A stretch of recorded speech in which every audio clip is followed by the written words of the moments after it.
महाकुंभ में माघ पूर्णिमा का स्नान जारी है। प्रयागराज में जबरदस्त भीड़ है। संगम से 15 किलोमीटर तक चारों तरफ श्रद्धालुओं की भीड़ है। प्रशासन के मुताबिक दोपहर 12 बजे तक 1,59,00,000 लोग स्नान कर चुके हैं। अनुमान है कि आज 2.5 करोड़ श्रद्धालु डुबकी लगाएंगे। श्रद्धालुओं पर हेलीकॉप्टर से 25 क्विंटल फूल बरसाए गए। प्रयागराज जाने वाले रास्तों में भीषण जाम के बाद ट्रैफिक प्लान में बदलाव किया गया है। शहर में वाहनों की एंट्री बंद है। मेला क्षेत्र में कोई भी वाहन नहीं चलेगा। ऐसे में श्रद्धालुओं को भी संगम पहुंचने के लिए 8 से 10 किलोमीटर तक पैदल चलना पड़ रहा है। प्रशासन पार्किंग से शटल बसें भी चला रहा है, हालांकि इनकी संख्या सीमित है। संगम पर पैरामिलिट्री फोर्स के जवान तैनात हैं, जो लोगों को वहां रुकने नहीं दे रहे ताकि भीड़ न बढ़ पाए।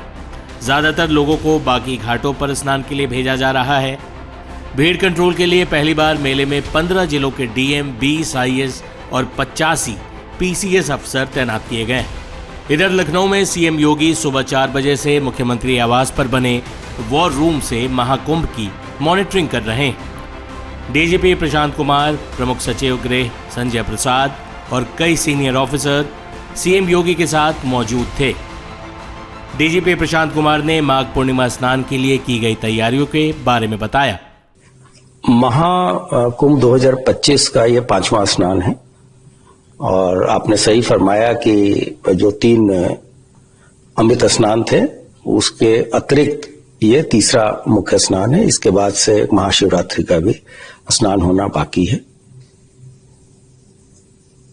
आपने देखा होगा कि एक छोटी सी चूक उस दौरान हो गई थी जिस दिन मौनी अमावस्या था।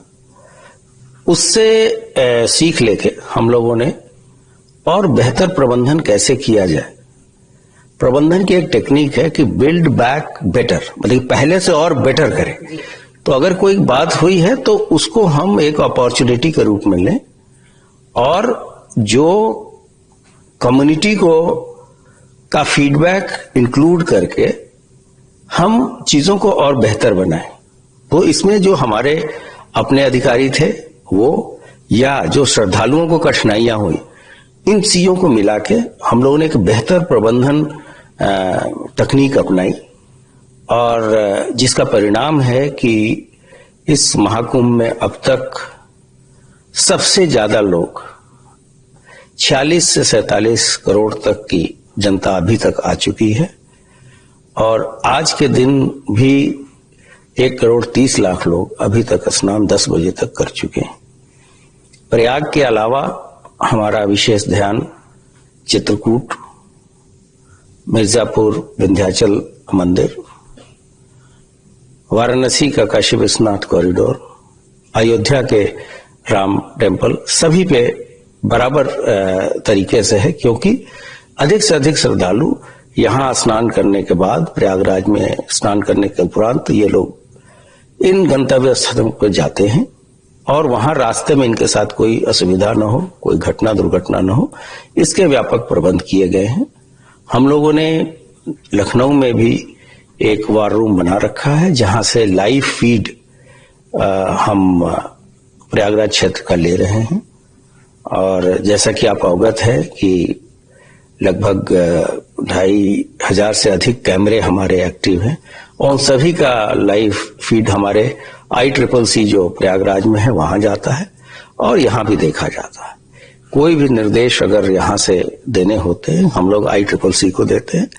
वहां एक काफी सीनियर IPS ऑफिसर को प्रभारी बनाया गया है। इसके अलावे जो इंसिडेंट कमांडर होते हैं वो वहां पे स्वयं मौजूद रहते हैं, सीनियर ऑफिसर, और जो निर्देश यहाँ से मुख्यालय से दिए जाते हैं उसका इम्प्लीमेंटेशन, क्रियान्वयन वो लोग फील्ड पे कराते हैं। तो ये जो बेहतर प्रबंधन और भीड़ नियंत्रण के बारे में जो प्रबंधन किए गए उसका यह सुखद परिणाम है कि चीजें बहुत ही व्यवस्थित और सुनियोजित तरीके से भीड़ होने के बावजूद चीजें चल रही हैं।